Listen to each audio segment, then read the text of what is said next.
नमस्कार, अपर्णाज लाईफस्टाईल आणि कुकिंग रेसिपीजमध्ये तुमचं स्वागत आहे।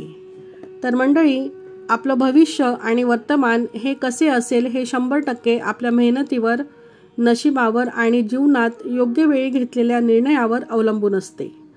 परंतु तरीसुद्धा वास्तुशास्त्रामध्ये अशा अनेक महत्त्वाच्या गोष्टी सांगितलेल्या आहेत की ज्या आपल्या आयुष्यात सकारात्मक बदल घडवून आणतात आणि यामध्ये अनेक महत्त्वपूर्ण गोष्टींचे वर्णन हे केलेले आहे जे आपल्या आयुष्याला चांगले वळण हे देऊ शकतात।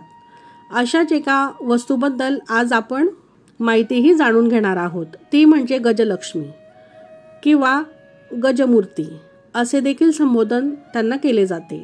याने नक्की कोणते चमत्कार आपल्या आयुष्यात होऊ शकतात हे आपण आजच्या व्हिडिओमध्ये जाणून घेणार आहोत। तर मंडळी, शास्त्रामध्ये गजलक्ष्मीची जोडी ही म्हणजे प्रगती व शांततेचं प्रतीक मानले जाते। असे म्हटले जाते की हत्तींची जोडी घरात ठेवल्याने सर्व मनोकामना या लवकर पूर्ण होतात। ज्या घरात गजलक्ष्मी असतात त्या घरात श्री गणेशांची कृपा ही असते। हत्ती हे वैभवाचे प्रतीक आहेत।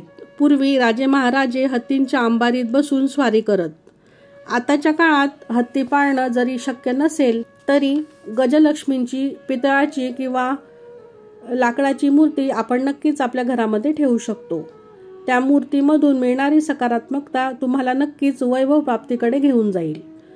जर तुम्ही आर्थिक संकटांचा सामना करत असाल आणि तुमच्या उत्पन्नाच्या तुलनेत तुमचा खर्च वाढता असेल तर घरात गजलक्ष्मींच्या 2 मूर्ती तुम्ही नक्कीच आणाव्यात। दोन्ही मूर्ती घराच्या मुख्य दारावर ठेवाव्यात। असे केल्याने नकारात्मक ऊर्जा घरात प्रवेश करत नाही आणि कुटुंबात पैशांचा प्रवाह वाढता होण्यास मदत होते। पूर्वी मोठमोठे राजे त्यांची महाल आपण सगळ्यांनीच पाहिलेली आहेत, तर त्यांच्या प्रवेशद्वारावर हत्तींच्या मूर्ती या असायच्या।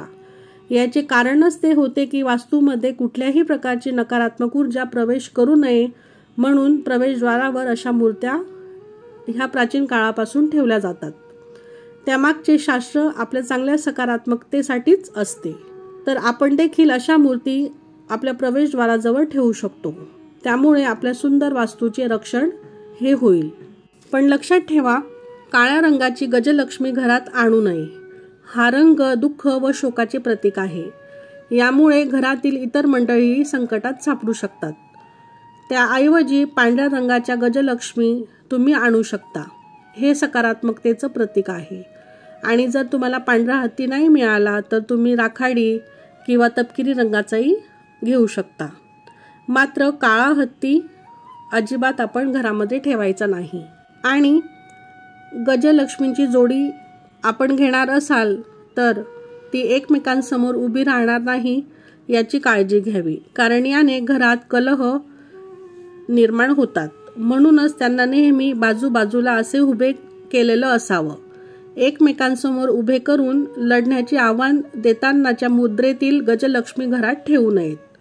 हत्तींची मूर्ती खरेदी केल्यावर तिचे मुख नेहमी उत्तर दिशेला असावं। यामुळे घरात आर्थिक सुबत्ता ही येत असते। धन, वैभव आणि समृद्धीचे वरदान मिळण्यासाठी गजलक्ष्मींची पूजा अत्यंत शुभ मानली जाते। शास्त्र आणि पुराणांमध्ये माता लक्ष्मीच्या अनेक स्वरूपांचे वर्णन हे केलेले आहे। यामध्ये कमलासनावर आरूढ झालेली देवी, तिच्या दोन्ही बाजूला पाण्याने अभिषेक करणारे गजलक्ष्मी हे शिल्प आपल्या भारतीय संस्कृतीत खूपच शुभ व पवित्र मानलं जातं। प्राचीन काळापासून हे शिल्प आपण सर्वजण पाहत आलेलो आहोत। लक्ष्मी म्हणून हे गजलक्ष्मींचे रूप आजही लोकप्रिय आहे। देवी लक्ष्मीची 8 रूपे म्हणजे अष्टलक्ष्मी असल्याचे सांगितले जाते। त्यात आदिलक्ष्मी, धनलक्ष्मी, त्याचप्रमाणे गजलक्ष्मी, संतानलक्ष्मी, वीरलक्ष्मी, विद्यालक्ष्मी आणि धान्यलक्ष्मी अशी 8 रूपं मातेची आहेत। त्यातल्या त्यात गजलक्ष्मी म्हणजे प्राण्यांमध्ये हे भव्य मानले जाते। गजलक्ष्मीने इंद्रदेवाला समुद्रातून गेलेली संपत्ती परत मिळवून देण्यासाठी देखील मदतही केलेली होती, असं वास्तुशास्त्रामध्ये सांगितलेले आहे।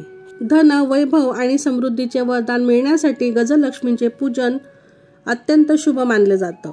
शास्त्र आणि पुराणांमध्ये माता लक्ष्मीच्या अनेक स्वरूपांचे वर्णन हे केलेले आहे। त्यातल्या त्यात एक म्हणजे गजलक्ष्मी। त्यांच्या पूजनाने मान सन्मान, यशप्राप्ती ही प्राप्त होत असते। आपण दररोज करत असलेल्या मेहनतीला गजलक्ष्मींचे पाठबळ मिळून उद्योग, व्यापार, नोकरी यामध्ये प्रगती ही आपल्याला साधता येते असे देखील वास्तुशास्त्र सांगते। गजलक्ष्मी देवींचे स्वरूप चतुर्भुज असून दोघी बाजूला शोभायमान त्या आहेत। शुक्रवारी गजलक्ष्मींची माता लक्ष्मी आणि श्रीयंत्राच्या सोबत पूजा अत्यंत लाभदायक मानली जाते। याशिवाय त्यांना आपले संरक्षक व तारणहार म्हणून देखील संबोधन हे केले जाते। गजलक्ष्मींची सोंड ही नेहमी वरती हवी व ते ठेवताना त्यांचे तोंड हे उत्तरेकडे असायला हवे आणि देवघरात ठेवणार असाल तर माता लक्ष्मीच्या दोघी बाजूला त्या ठेवाव्यात। शक्य असल्यास चांदीच्या भरीव मूर्तींची स्थापना करणे अत्यंत प्रभावी व शुभ मानले जाते। वास्तुशास्त्रानुसार अशा प्रकारचे गजांतलक्ष्मी घरात असणे खूपच शुभकारक व पवित्र मानले जाते। तर मंडळी, अशा प्रकारे आपण गजांतलक्ष्मी घरामध्ये ठेवण्याचे चमत्कारिक असे लाभ आपल्याला प्राप्त होतात। तर नक्कीच तुम्हीही तुमच्या घरामध्ये गजांतलक्ष्मीची स्थापना ही नक्की करावी। यामुळे आपल्या घरातील वातावरण सकारात्मक तर होतेच, शिवाय आपल्या घरात लक्ष्मी मातेचा आशीर्वाद, त्याचप्रमाणे आर्थिक स्थैर्य, आर्थिक सुबत्ता या गोष्टी देखील आपल्याला प्राप्त होत असतात। तर मंडळी, कसा वाटला तुम्हाला आजचा व्हिडिओ, आजची माहिती कमेंट करून नक्की सांगा। आणि अपर्णाज लाईफस्टाईल आणि कुकिंग रेसिपीज या चॅनलला जर तुम्ही नवीन असाल तर प्लीज चॅनलला सबस्क्राईब नक्की करा आणि तुमचा सपोर्ट असाच कायम ठेवा, जेणेकरून असेच नवनवीन आणि माहितीपूर्ण व्हिडिओ तुमच्यासाठी आम्ही घेऊन येऊ। श्री स्वामी समर्थ।